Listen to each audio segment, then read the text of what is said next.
Bienvenidos a Emocionalmente, un podcast dedicado a salud mental. Vamos a entrevistar a personas que tienen que ver con la salud mental, ya sea porque han sido pacientes, porque son psicólogos o porque simplemente quieren compartir con nosotros una experiencia que ya han tenido en un proceso terapéutico, para ver cómo otras personas están pasando por procesos similares y a ver si podemos aprender un poquito para sentirnos más acompañados en este proceso.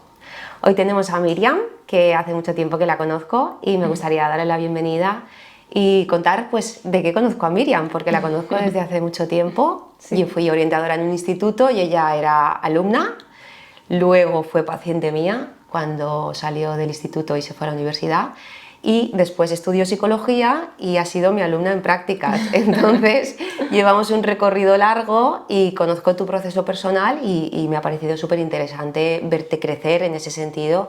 Y me gustaría pues que me contaras un poquito qué ha sido para ti empezar terapia o cómo fue todo.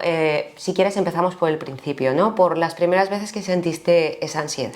Vale, pues bueno, lo primero, muchas gracias Raquel por todo lo que has dicho y por contar conmigo para este podcast. Y bueno, a ver, realmente podría empezar por la etapa en la que tú has comentado que nos conocimos, que era cuando yo estaba en el instituto, y fue la época en la que yo empecé con ansiedad en bachiller.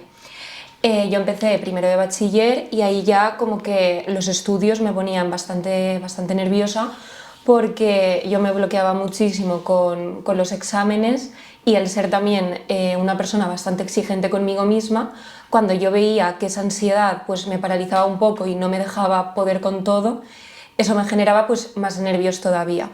¿Qué pasa? Que llegó segundo de bachiller y ahí recuerdo que fue también cuando nos conocimos, porque yo estaba con un ataque de ansiedad al pensar que podía suspender un examen. Y a partir de ahí pues ya la cosa fue un poco a peor, porque claro, en segundo de bachiller era más exigencia todavía. Entonces, si ya estoy en un curso el cual es muy demandante, muy exigente, y yo todavía me presiono más, pues eso me hizo tener la ansiedad como muy elevada. ¿Qué pasa? Que ahí ya pues tuve que empezar con medicación para controlar un poco esa ansiedad, y con ansiolíticos, y luego aparte también pues intentar tomármelo de otra forma. Y yo recuerdo aquella etapa como bastante dura. Si ya es dura de por sí, pues lo recuerdo eso, en plan, a lo mejor yo iba a clase y yo notaba pues cansancio mental, cansancio físico. Cuando llegaba a casa y tenía un examen al día siguiente, era un ataque de ansiedad. Muchas veces hasta es que tenía que ir al hospital, porque al principio yo tampoco sabía qué era lo que realmente me estaba pasando. Y recuerdo que mi cuerpo al final llegó un momento en el que yo estaba en clase y yo creo que mi cuerpo dijo hasta aquí. Entonces en ese momento me desmayé, y ya pues a partir de ahí las cosas fueron pues fue todo bastante complicado. Pero bueno, por suerte, gracias al apoyo del cole, a las veces que yo me reunía contigo, al apoyo de mi familia y tal, pues pude tener el valor de presentarme a los exámenes y sobre todo de intentar vivir el día a día un poco más tranquilo. Pero realmente todo acabó pues cuando ya salí del bachiller y llegó el verano y todo. En ese momento pues ya empecé a estar un poco mejor. Sí, sí que me acuerdo de algunas veces que bajabas allá a mi despacho. Sí. Y bueno, pues fue creo que una época complicada, ¿no? Y la angustia física que se vive también, la sintomatología Sí. de la que me estabas hablando, que muchas veces es muy intensa y muy incómoda. Entonces pues hay veces que hay que tomar medidas, pues como ir a terapia, tomar medicación, porque Sí. si no el sistema nervioso está muy alterado y es muy difícil que se regule. Y bueno, veamos que hay una etapa en la que sí que realmente habían unos picos de ansiedad muy fuerte. Luego pasamos a la universidad y ahí empieza otra etapa. Pues supongo Claro. que otro círculo social, otros profesores, otras exigencias, otras dinámicas, tanto académicas como sociales. ¿Cómo fue tu experiencia al entrar en la universidad? Porque, ¿cuál fue la primera carrera que hiciste y cómo lo viviste? Pues yo empecé magisterio porque, bueno, yo siempre había querido hacer psicología y mi segunda opción era magisterio, pero como yo estaba en el bachiller social, pues claro, no me ponderaba ninguna asignatura. Entonces dije, bueno, hago magisterio porque como también está la mención de educación especial y a mí eso me gusta, pues para adelante. ¿Qué pasa? Que cuando yo empecé, claro, yo todavía arrastraba esa ansiedad de bachiller. Entonces, a pesar de haber pasado un buen verano, es verdad que yo cada vez me iba sintiendo un poco más rara, hasta que llegó un punto en el que fui a terapia y pues yo ya estaba empezando a tener pues un cuadro depresivo. Todo pues eso a raíz de la ansiedad que yo ya tenía. Entonces yo recuerdo esa época, la verdad, bastante dura, porque claro, yo no podía ni ir a clase, o sea, mis días eran, la mayoría, yo me despertaba y no tenía ganas de nada. O sea, para mí el hecho de despertarme por la mañana era una sensación horrible, porque era como que, no sé, como si te diesen una mala noticia nada más levantarte, como si te hubiese pasado algo súper grave que te deja con una tristeza inmensa, pues esa sensación tenía yo, como si me doliera el alma en ese sentido. O sea, siempre lo he descrito así porque es como lo sentía. Y claro, yo me pasaba los días en la cama y luego es verdad que había momentos que a lo mejor pues, podía levantarme o conforme pasaba el tiempo pues iba estando un poco mejor, pero es verdad que los bajones de ánimo seguían estando hasta el punto de que yo, claro, yo también pues hablaba lento, en plan, mi madre me decía, es que no te escucho bien, porque es que yo hablaba súper despacio. Luego también a la hora de moverme yo me movía súper lento, a la hora de comer también. Y como que a nivel motor me lo notaba bastante. Y es que recuerdo hasta momentos de, por ejemplo, me había arreglado ya un día y a punto de salir de casa, pues de repente me entró el bajón y ya no podía salir. O por ejemplo iba a cenar con mis amigas o con mi familia a un restaurante y a lo mejor al terminar de cenar me entraba el bajón y me ponía a llorar. O incluso ha pasado en medio de la calle también. Y es que recuerdo un día de estar incluso delante de las zapatillas, que era lo último ya que me faltaba por ponerme y salir de casa, y estar 15 minutos para ponerme unas zapatillas. O sea, es que no tenía ganas ni de eso. Entonces, claro, fue para mí bastante duro y recuerdo que yo estaba, pues, aparte de pensando siempre en el pasado, recordando los momentos en los que yo estaba bien y tal, yo me acuerdo que yo estaba siempre en Google buscando cuánto tiempo dura una depresión. Porque claro, yo en aquel momento era como, es que yo no quiero vivir esto, en plan, quiero que esto pase lo más rápido posible. Y además con una persona, ¿qué edad tenías en ese momento? Yo acababa de cumplir 18 años. Pues imagínate una persona con 18 años que se supone que está en un momento vital muy alegre, que está en una etapa preciosa en la universidad empezando una nueva vida, que nos encontremos con esto. Entonces aún parece como que es más duro, ¿no? El ver a tu entorno cómo van haciendo sus vidas, pero tú estás eso es un pozo, ¿no? Es oscuridad. Sí. Entonces ese sufrimiento continuado hace que pues parezca que no hay solución, que no se va a pasar nunca. Y esa es una de las cosas que más desespera a las personas que tienen depresión, que da la sensación de que nunca se va a pasar.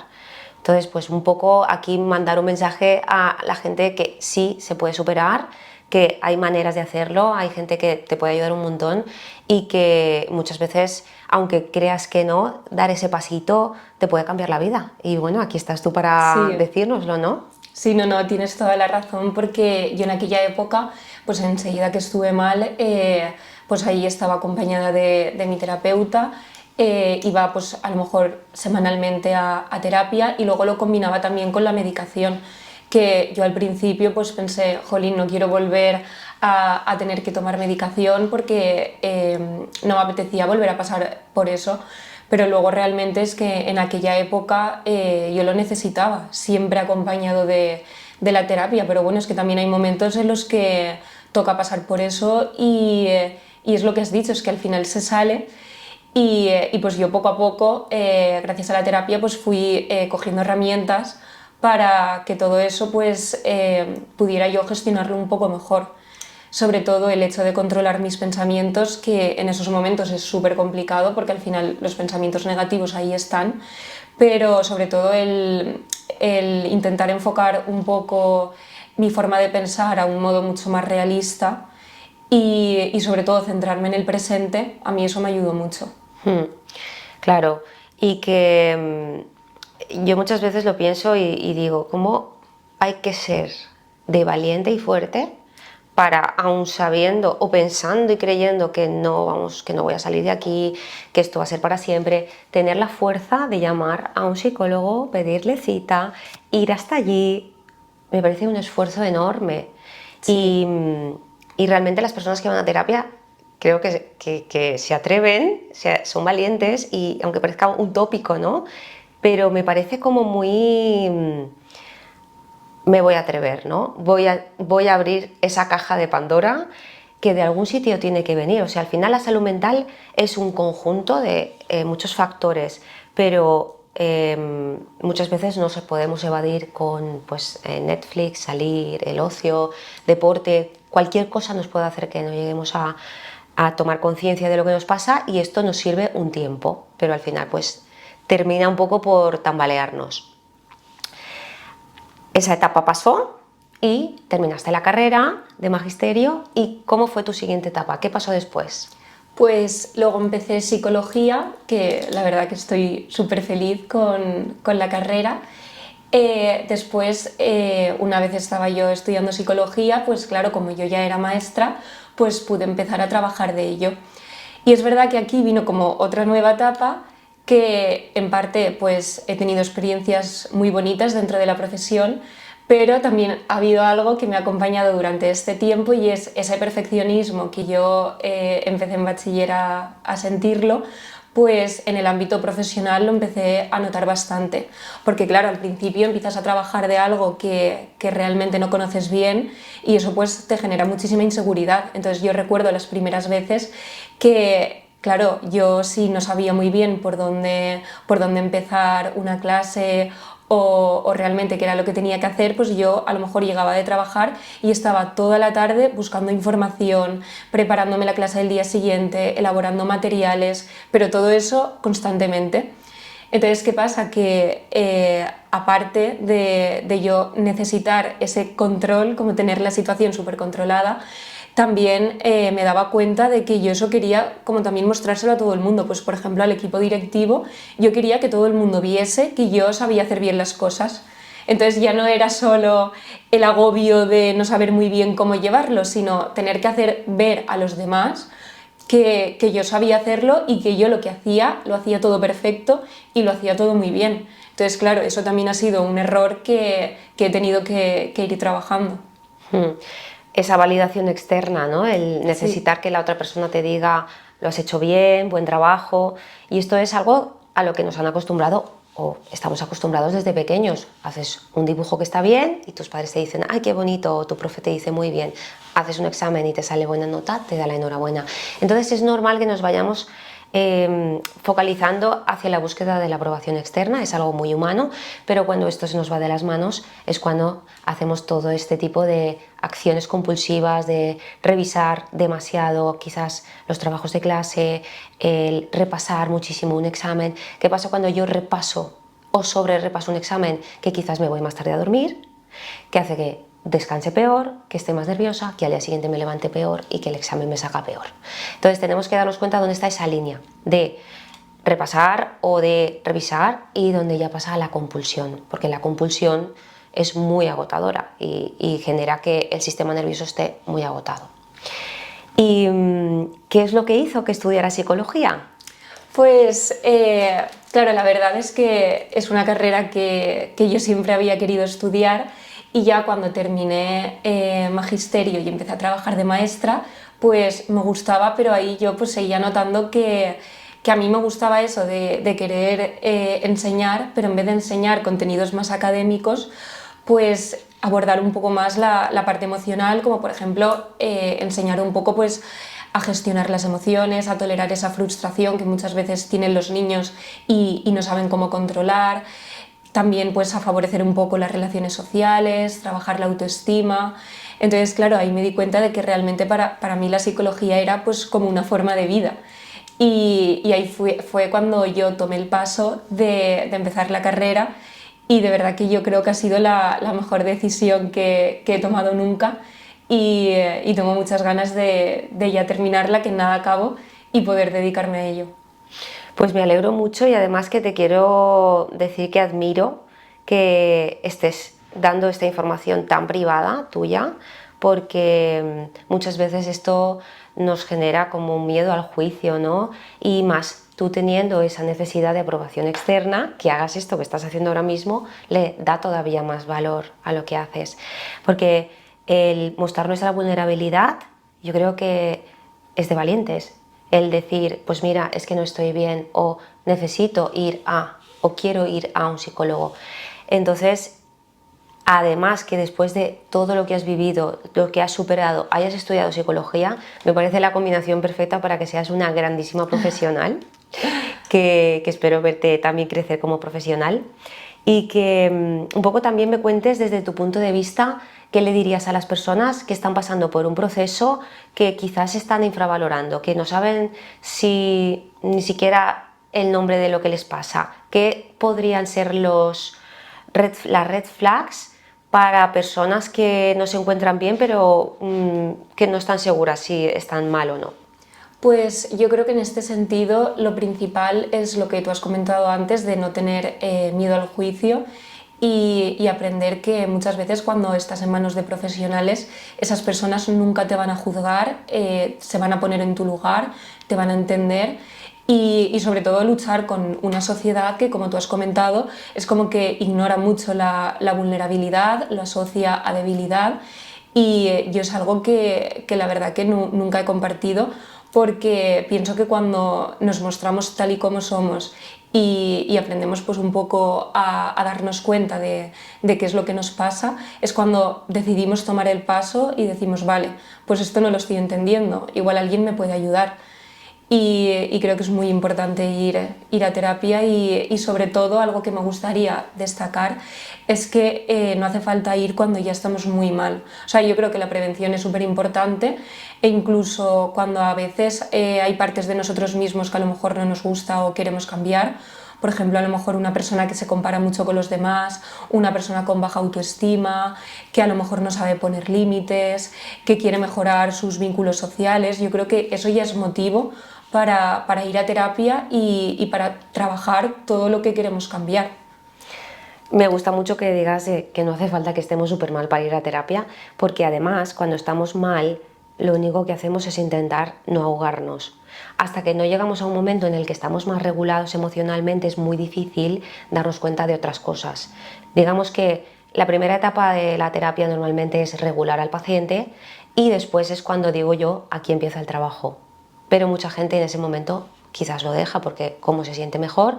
Entonces, uno de los mejores momentos para hacer terapia es cuando estoy bien. Sí. Porque ahí estoy preparada para abrir cajitas de Pandora, todas esas cositas que no he trabajado, esas cositas que me afectan, esas cosas del pasado que quizás pude superar, pero que han condicionado cómo me estoy comportando o cómo interpreto ahora mismo la realidad. Y todo eso es muy difícil trabajarlo cuando estoy desregulada, porque estoy en un foco, porque estoy en un fuego.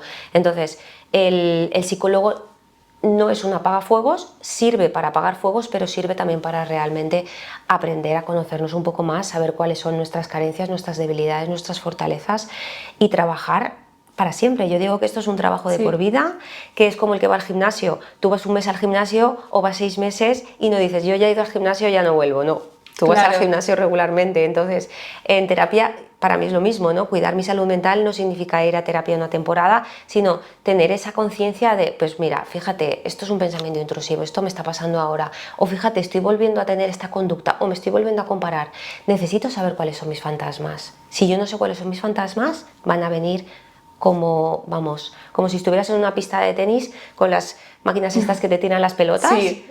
Eso es para mí un pensamiento intrusivo, que te viene pam, pam, pam, pam. A veces lo esquivas, a veces lo devuelves, a veces te da y te hace daño. Entonces necesitamos saber reaccionar, saber cómo afrontar esos pelotazos que nos da nuestra propia mente, ¿no?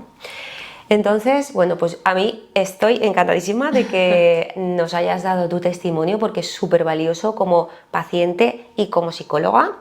Y por último me gustaría hacerte una pregunta, y es, ¿qué significa para ti la palabra emocionalmente? Pues para mí la palabra emocionalmente es un término que me gusta mucho, porque une dos cosas que que desde la psicología se intenta cuidar, que es por un lado la parte racional, todo lo que estabas comentando de los pensamientos intrusivos, aprender a saber controlarlos y a modificarlos por otros más adaptativos, y por otro lado pues cuidar nuestras emociones, claro, cuidar un poco nuestra parte más sentimental y aprender a gestionar y sobre todo a reconocer también todo lo que sentimos. Entonces creo que la unión de esos dos aspectos es fundamental para explicar un poco lo que es la psicología. Y luego quería comentar una cosa que respecto a lo que estabas comentando antes, como futura profesional de la psicología y como paciente, también me gustaría decir que algo que pienso que es bastante importante es cuando tú eres paciente, muchas veces el trabajo que tú estás llevando a cabo en consulta también tienes que seguir practicándolo en el día a día, que eso hay a muchas personas que les pasa, que a lo mejor dicen, vale, pues ya he ido a terapia, pues a lo mejor hasta que no vuelva a ir el próximo día no hago nada. Y al final eso es un trabajo continuo, entonces todas las pautas que a ti te dan en consulta las tienes que saber aplicar también en el día a día. Totalmente, y además es que es tan evidente la gente que hace los deberes, que le digo yo, y la gente que no los hace. La gente que hace los deberes tiene una progresión espectacular, mucho más rápida y mucho más eficaz. Entonces, es como el que va al nutricionista, le dan la dieta, se va a su casa y come lo que le da la gana. Pues es un trabajazo. Por eso empezar terapia no solo es ir 2 veces o 3 veces al psicólogo al mes, es un proceso de día a día y es un esfuerzo que hay que tener claro, ¿no? que queremos empezar este proceso y está demostrado. Quiero decir, no es que a ver si me va bien, es que está demostrado que si hay un buen trabajo terapéutico, que si hay un buen ajuste de la medicación en el caso de que se necesite y hay unas buenas pautas, se puede salir, se pueden hacer, se puede conseguir un buen equilibrio emocional.